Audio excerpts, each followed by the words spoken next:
नाना पटोलेने काही जावई शोध लावायचा प्रयत्न केलेला आहे. एकनाथ शिंदे हे नाराज नसतात तर हे आक्रमक असतात. ते रडत नाहीत तर लढत असतात. मला वाटतं नाना पटोलेंना आणि त्यांच्या सहकाऱ्यांना उभाटाला बरोबर घ्यायचं नाही अशी त्यांची मानसिकता दिसते. म्हणून उभाटाचा कार्यक्रम संपलाय की काय अशी शंका यायला तर जागा आहे. काल बाळासाहेब थोरातांचं जे काय स्टेटमेंट होतं त्यांनी सांगितलं होतं की आमचे आमदार फुटू नयेत याची आम्ही काळजी घेतोय. म्हणून मुळात काँग्रेसमध्येच एक वाक्यता नाहीये. उभाटाचा दावेदारीचा प्रश्न आता संपलेला आहे हे त्यांनाही माहिती आहे. आणि एकंदरीत एक्झिट पोलचे जे काही अंदाज पाहिले तर त्याच्यामध्ये महाविकास आघाडीला कुठेही स्थान नाही आहे. महायुतीच ही सत्तेत येणार आहे हे चित्र स्पष्ट झाल्याचं दिसतंय. आणि म्हणून ही जी काही धावपळ चालू आहे महाविकास आघाडीची, कालची त्यांची हॉटेलमध्ये झालेली बैठक, त्याच्यानंतर एका गाडीमध्ये शरद पवारकडे उद्धव ठाकरे साहेबांकडे जाणे, हा सगळा प्रकार आता फक्त विरोधी पक्षनेता कोण होईल यावर त्यांची चाललेली ती खलबतं आहेत. केवळ 48 तासामध्ये यांच्याकडून हे होणं शक्य नाही हे त्यांना माहीत असल्यामुळे आता महायुतीची सत्ता येणार यावर शिक्कामोर्तब झालेला आहे. मुख्यमंत्री कोण होणार हे वरिष्ठ नेते ठरवतील आणि त्याची ही घोषणा मला वाटतं 25 तारखेला होईल. मुख्यमंत्री एकनाथ शिंदे जर नाही झाले तर दुसरेही काही मार्ग मोकळे आहेत संकेत तुमच्या पक्षातनं देण्यात येते. कोणा दुसऱ्यासोबत तुम्ही जाऊ शकता, शरद पवार किंवा अजून कोणी, कितपत तथ्य आहे? महाविकास आघाडी ही अत्यंत कमकुवत झाल्यामुळे महायुतीचा मुख्यमंत्री होईल एवढं जवळपास निश्चित आहे. यामध्ये वाद होण्याचं कोणतंही कारण नाही. मुख्यमंत्र्याचं कालही मी सांगितलं, मुख्यमंत्र्याच्या चेहऱ्यावर ही निवडणूक लढवली गेली. या बाकी सर्वेबरोबर जर आणखीन दुसरा एक सर्वे पाहिला तर मुख्यमंत्र्यांच्या नावाला, शिंदे साहेबाच्या नावाला सर्वात जास्त पसंती देण्यात आलेली आहे. म्हणून आमच्या पक्षाची भूमिका नाही तर आमच्या सर्व कार्यकर्त्याची जी इच्छा आहे ते मुख्यमंत्री एकनाथ शिंदे साहेब हे झाले पाहिजेत. म्हणून त्यावर अखेरला निर्णय हा वरिष्ठ नेते घेतील. त्यावर आताच आम्ही कोणतंही भाष्य किंवा वाद घालणार नाही. हो, पण त्यांना मुख्यमंत्री करण्यासाठी प्रसंगी कुठलीही तडजोड स्वीकारणार का? तडजोडीवर करायचा प्रश्न येणार नाही. त्या लेवलला कुणी जाणार नाही. मला वाटतं सामंजस्याने आणि एक आत्मविश्वासाने ह्या सर्व निर्णय घेतले जातील आणि त्यात मुख्यमंत्री एकनाथ शिंदे साहेब असावेत हा जो आमचा आग्रह आहे त्याला कदाचित मान्यता सुद्धा मिळेल. शिवसेनेचे अनेक उमेदवार नाराज आहेत कारण भाजपनं तुमच्या म्हणजे त्यांच्या मतदारसंघात अपक्षांना मदत केली आणि त्यामुळे हे नाराज उमेदवार इतर पक्षांच्या, काँग्रेसच्या किंवा अजून कोणाच्या संपर्कात आहेत असं पण काँग्रेसचं म्हणणं आहे. नाही, उद्या निकाल लागणार आहे. उद्या निकाल लागल्यानंतर खरं चित्र स्पष्ट होईल. आजच कुणावर आरोप प्रत्यारोप करण्यापेक्षा उद्या जेव्हा निकाल लागेल त्या टायमाला निश्चितच आमदारांची बैठकीत बोलवले जाणारच आहे. त्यातल्या त्यात जे पराभूत आमदार असतील त्यांची बैठक बोलवली जाईल. त्यांच्याकडून तो आढावा घेतला जाईल आणि त्या आढाव्यानंतर मग त्याच्यावर काय कारवाई करायची का किंवा काय निर्णय घ्यायचा हे पक्षाचे नेते एकनाथ शिंदे साहेब ठरवतील. पण भाजपनं खरंच केलंय असं मला कुठे असं जाणवलेलं नाही आणि त्याच्यावर मी आता कोणताही विदाऊट पुराव्याचे कोणतेही आरोप करणार नाही. प्रसंगी शरद पवारांबरोबर जाणार अशा संदर्भातल्या चर्चा सध्या सुरू आहेत सोशल मीडियावर किंवा इतर माध्यमांमध्ये आणि त्याला तुमचं नाव जोडलं की तुम्ही असं काहीतरी. नाही, शरद पवार बरोबर जाण्याचा प्रश्न नाही. शरद पवार कुठे जातील हाच एक मोठा प्रश्न आहे. शरद पवार हे महाविकास आघाडीबरोबर राहतील असं कोणीही त्यांच्या पक्षातला नेताही छातीठोकपणे सांगू शकत नाहीत. म्हणून शरद पवारच्या भूमिकेबद्दल संभ्रम पूर्ण पक्षातील कार्यकर्त्यांनाही आहे, नेत्यांनाही आहे आणि उभाटा गटातली लोकांनाही आहे. एकंदरीत महाविकास आघाडीला याबद्दल संभ्रम निर्माण तयार झालेला आहे आणि मग या महाविकास आघाडीची फूट कशी टाळता येईल यासाठी ते सगळेजण प्रयत्नशील आहेत. शरद पवार काही करू शकतात. मागच्या वेळेला भाजपला विदाऊट टर्म कंडिशनचा त्यांनी पाठिंबा दिला होता 2014ला. म्हणून शरद पवारांच्या भूमिकेवर आज कोणीही ठामपणे कोणी सांगू शकत नाही, पण योग्य वेळेला ते निर्णय घेतील. म्हणजे थोडक्यात शरद पवार आणि एकनाथ शिंदे एकत्र येण्याची शक्यता दिसते. आम्ही एकत्र जात नाहीये. ते कुठं ते तुम्ही आणि ते एकत्र अहो महायुती बरोबर ते येतील का नाही हेच याचा हा प्रश्न आहे. आमची महायुती एकदम घट्ट आहे, मजबूत आहे, फेविकल का जोड आहे. त्यामध्ये कुणी अपक्ष येतील, कुणी आणखीन येतील. कुणी जर बळजबरीच पाठिंबा द्यायला लागला आहे तर त्याला काय आम्ही नाही म्हणणार नाही, पण बळजबरी पाठिंबा त्याला म्हणतात. युतीमध्ये सामील करून घेण्याचा अधिकार या वरिष्ठ तिन्ही नेत्याला आहे. ते तिन्ही नेते योग्य तो निर्णय घेतील. बऱ्यापैकी हिंट देता या संदर्भात की मुख्यमंत्री एकनाथ शिंदे हेच मुख्यमंत्री होतील, मार्ग कोणता आहे असेल? हो, माझ्या पक्षाचा नेता आहे. माझ्या पक्षाचा नेता मुख्यमंत्री होऊ नये असं माझं मत असतं का? माझ्या पक्षाचा नेता हा मुख्यमंत्री व्हावा. भाजपला वाटतं, आता भाजपच्या नेत्यांनी सांगितलं बावनकुळे साहेबांनी की देवेंद्र फडणवीस झाले पाहिजेत. अजितदादाच्या काही ठिकाणी बॅनर लागत आहेत, मग आम्ही गपचूप बसलेलो आहोत, नमस्कार करत बसलेलो आहोत. अशातला थोडी भाग आहे. आमच्या पक्षाच्या सर्व कार्यकर्त्याला, आमदारांना, पदाधिकाऱ्यांना सुद्धा वाटतंय की एकनाथ शिंदे साहेब मुख्यमंत्री झाले पाहिजेत, आणि त्यात गैर काहीच नाही. संजय राऊत म्हणाले की संजय शिरसाट मणिपूरला जातील, मणिपूरला अडाणीने रिसॉर्ट बांधले आहे. मला संजय राऊतला एक सांगायचं आहे, मणिपूर वगैरे हे भारतातल्या भागामध्ये घेऊन जाण्यापेक्षा मला लंडनला घेऊन जा. लंडनला जर घेऊन गेले तर तिथलचं आपले असलेले काही जे काही सर्व काय म्हणता येईल तर एन्जॉय करण्यासारखं जे काय आहे ते आम्हाला याच देही याच डोळ्या पाहता येईल.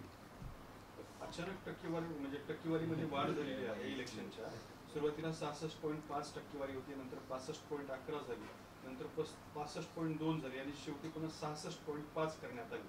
तर ही टक्केवारी वाढल्यामुळे संभ्रम आहे. संजय राऊतांनी त्याच्यावर टीका केली आहे की अचानक टक्केवारी वाढ होते, हा काय खेळ आहे, निवडणूक आयोगाने सांगावं. त्याच्याबद्दल तुमचं काय मत आहे? टक्केवारी वाढण्याचे अनेक कारणं आहेत. एक तर सर्वात महत्त्वाचं जनजागृती झालेली आहे. निवडणूक आयोगापासून तर सर्व यंत्रणा मतदान करण्याचं आव्हान हे प्रत्येकाला करत आलेले आहे, आणि नागरिकही आता जागरूक झालेले आहेत. आपल्या एका मतदानानं काय चमत्कार घडू शकतो हे गेल्या लोकसभेच्या वेळेला लोकांनी पाहिलेलं आहे. म्हणून आपण घरी बसण्यापेक्षा आपलं मतदानाचा अधिकार नोंदवावा, तो वापरावा, या पद्धतीने सर्व सण आज रस्त्यावर आलेले आहेत. आणि त्यामुळं त्याचा फायदा निश्चितच महायुतीला होणार आहे. आणि हीच जी जळफळाट आहे ही उबाटा गटाच्या नेत्याला होते. परंतु आता जे सरकार गतीने चाललं आहे त्याच्या मागे आम्ही उभे राहू असं जनसामान्याची भावना आहे. बच्चू म्हणताय की त्यांना महायुती आणि महाविकास आघाडी दोघांनी संपर्क केला आहे. अपक्षाला संपर्क केला जातो. अपक्षाचा जे काही निवडून येणार असतात त्याच्याशी संपर्क केला जातो. आणि बच्चू कडूला माहिती आहे की दरवेळेला आपण अपक्ष जरी असलो तर प्रत्येक वेळेला प्रत्येकाला आपण पाठिंबा दिलेला आहे. म्हणून ते काही नवीन करतायत आणि आम्ही काही नवीन करतो अशातला काही भाग नाही. हा जो राजकारणाचा खेळ आहे तो बच्चू कडूला त्याची चांगली अनुभव पण आहे आणि जाणीव पण आहे. जो देगा उसके साथ हम जाएंगे ही त्यांची असलेली भूमिका आहे. मुंबईतील मवियाच्या बैठकीत राऊत आणि पटोलेंना तोंड बंद ठेवा अशा पद्धतीच्या सूचना करण्यात आलेल्या आहे. राऊतचं तोंड बंद ठेवतील अशी शक्यता कमी आहे. संजय राऊतच महाविकास आघाडीचा बिघाडा करतील, ते कुठेही एक राहणार नाही. याच्यात भीष्माचार्याची भूमिका ज्या शरद पवारांनी घेतलेली आहे ते मात्र एक योग्य वेळेला योग्य तो निर्णय घेतील अशी अपेक्षा आहे. या सगळ्या मारामारीमध्ये उभाटा गट कुठं दिसत नाही आहे. काँग्रेसवाले आपली सेपरेट चूल मांडण्याच्या तयारीत आहेत. त्यांना एवढी जाणीव निश्चित झालेली आहे की काही झालं तरी विरोधी पक्षनेतापद हे त्यांच्याकडे जाणार आहेत, म्हणून ते निश्चिंत आहेत.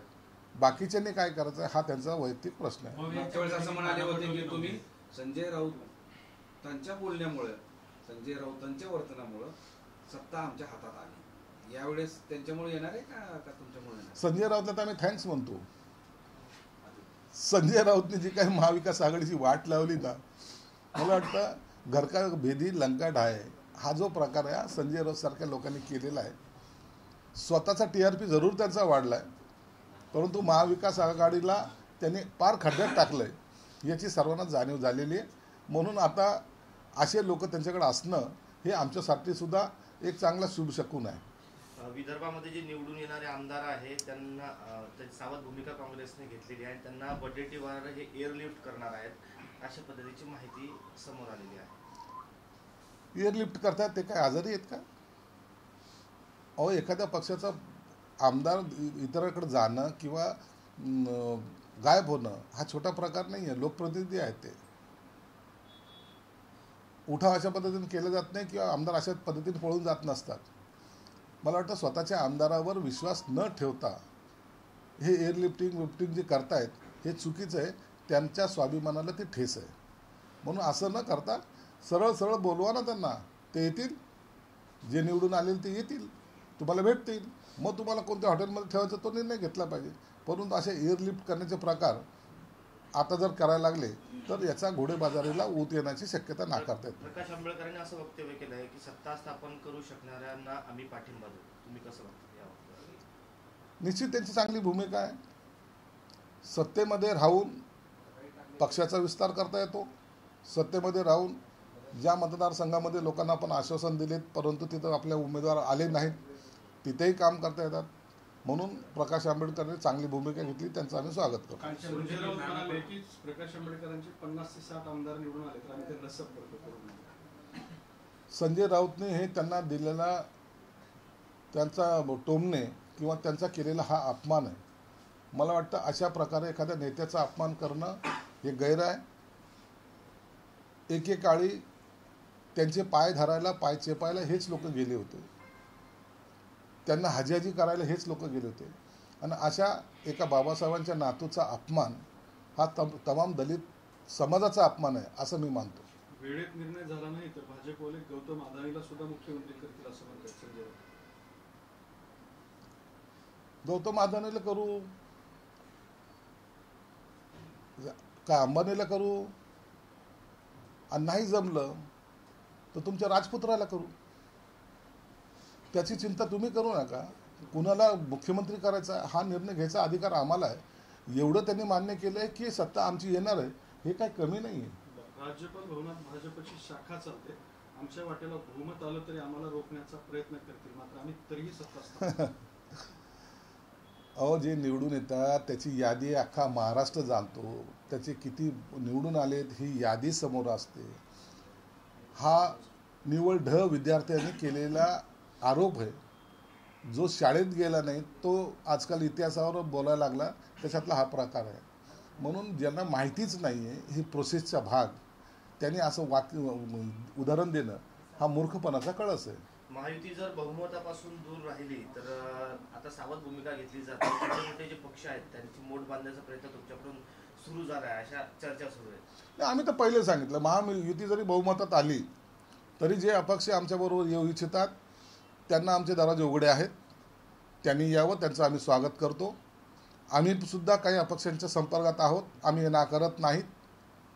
कारण सत्ता चालवताना बहुमतामध्ये जर सरकार चालवलं तर निर्णय घेण्याला सोपं जातं आणि निर्णय घेताना सर्वांचं मत एकत्रितपणे यावं ही आमची भूमिका आहे. असे अनेक निर्णय आहेत ज्या निर्णयासाठी आम्ही विरोधी पक्ष नेत्यांना सुद्धा आवाहन करत असतो की तुम्ही या आणि आमच्या या चांगल्या निर्णयाला पाठिंबा द्या. आणि म्हणून हे सरकार संकुचित विचाराचं नाही आहे. हे सरकार मीपणाचं नाही आहे.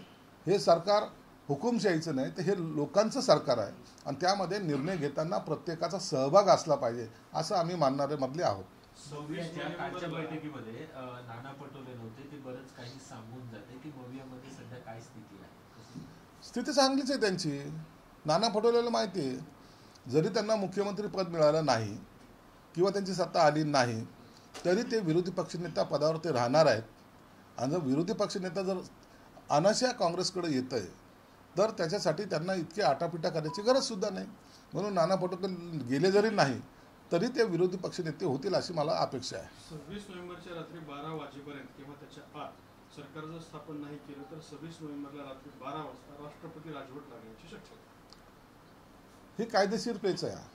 म्हणून त्यासाठी दिलेले 48 तास आहेत.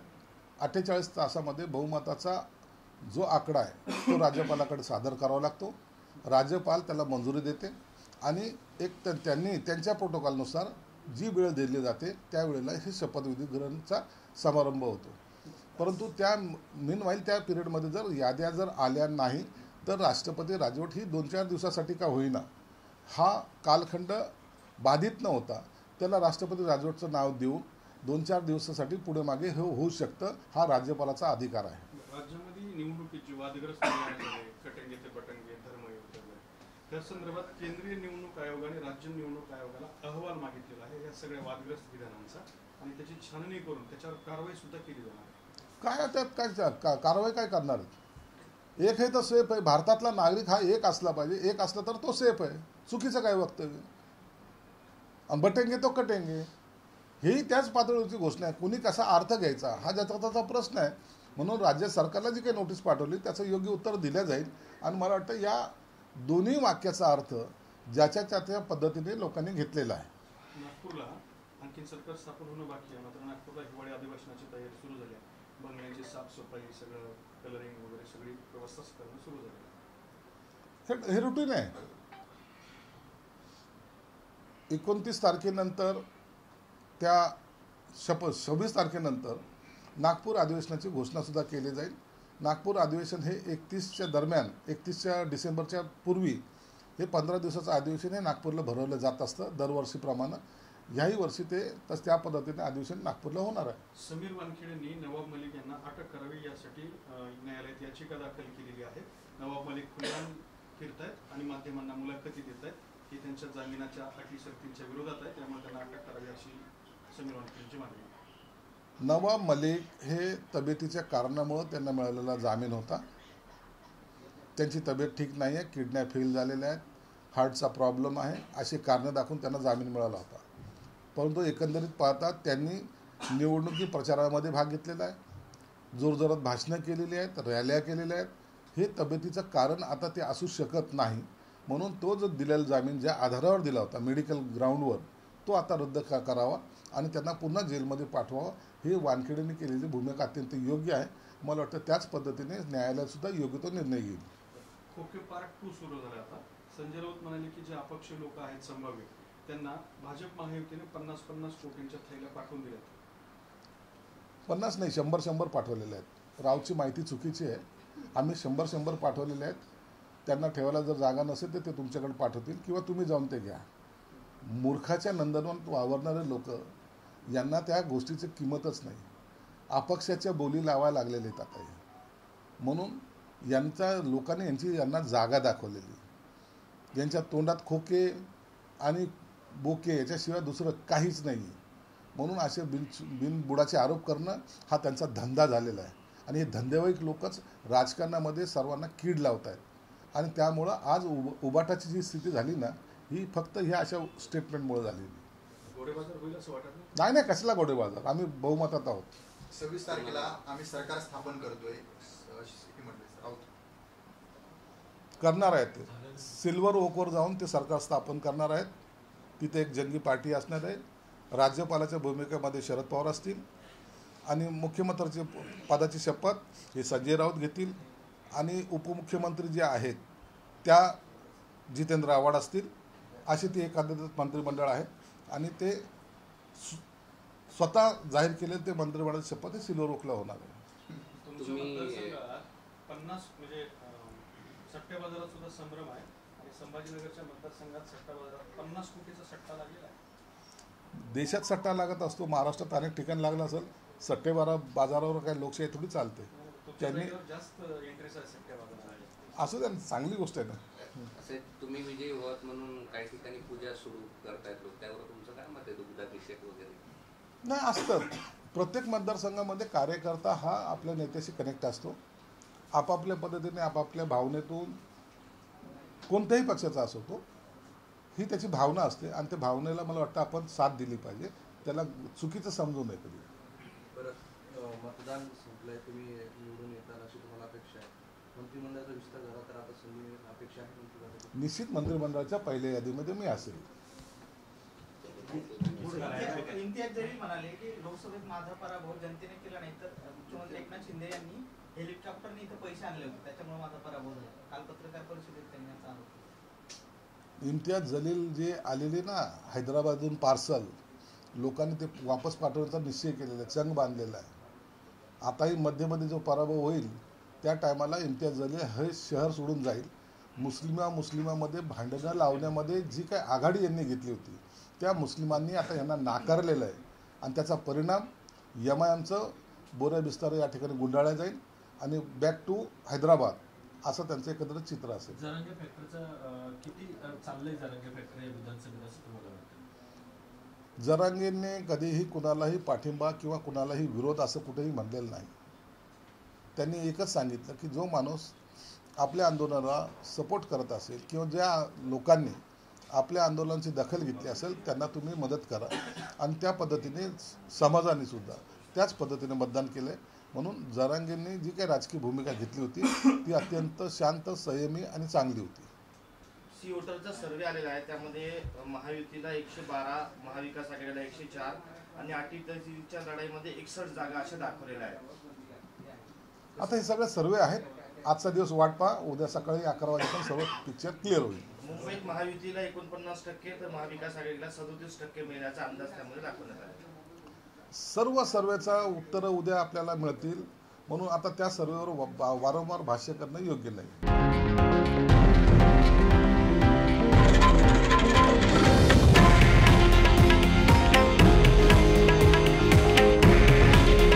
हे आहे देशातील नंबर 1 न्यूज नेटवर्क आणि आपण पाहत आहात TV9 मराठी. काळजी तुमची, हित महाराष्ट्राचं.